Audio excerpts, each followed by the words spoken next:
Direct News TV. June 3, 2023.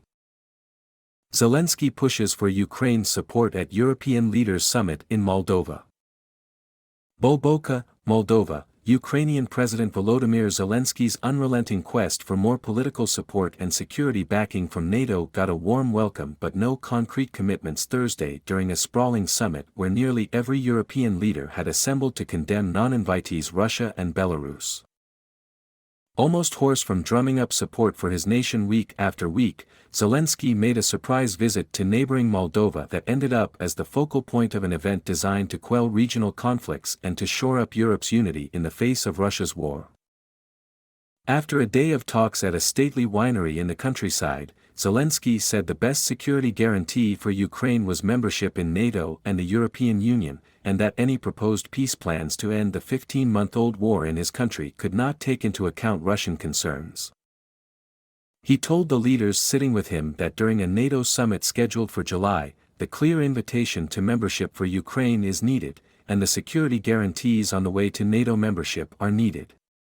Ukraine also needs a clear positive decision on its accession to the EU in the fall, Zelenskyy added.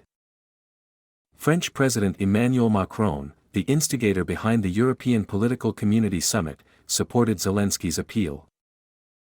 With the July 11-12 NATO leaders meeting in Lithuania's capital drawing near, it is imperative that the Vilnius summit can give this strong guarantee, new credible guarantees and a clear perspective to Ukraine, Macron said.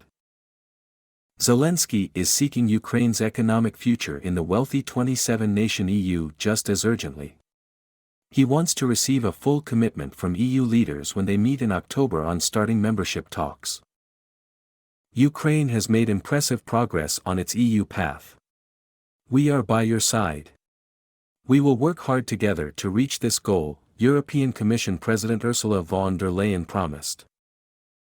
The EU hoped to use Thursday's summit to reach out to many Eastern European countries that spent decades either within the Soviet Union or under its immediate sphere of influence, and to bolster the continent's unified response to Russian aggression. Macron said the summit yielded concrete results, and that the leaders committed to extend cyber and critical infrastructure protection systems of the EU to all of the European political community nations that sought them. He also said the nations would get better protection against disinformation.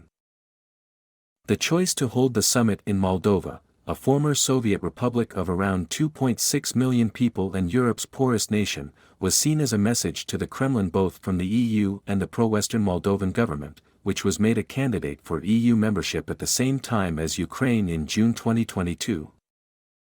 Moldova, which is cradled by Ukraine on three sides, aspires to join the EU by the end of the decade, and has consistently signaled its support for Ukraine in taking in refugees fleeing the war.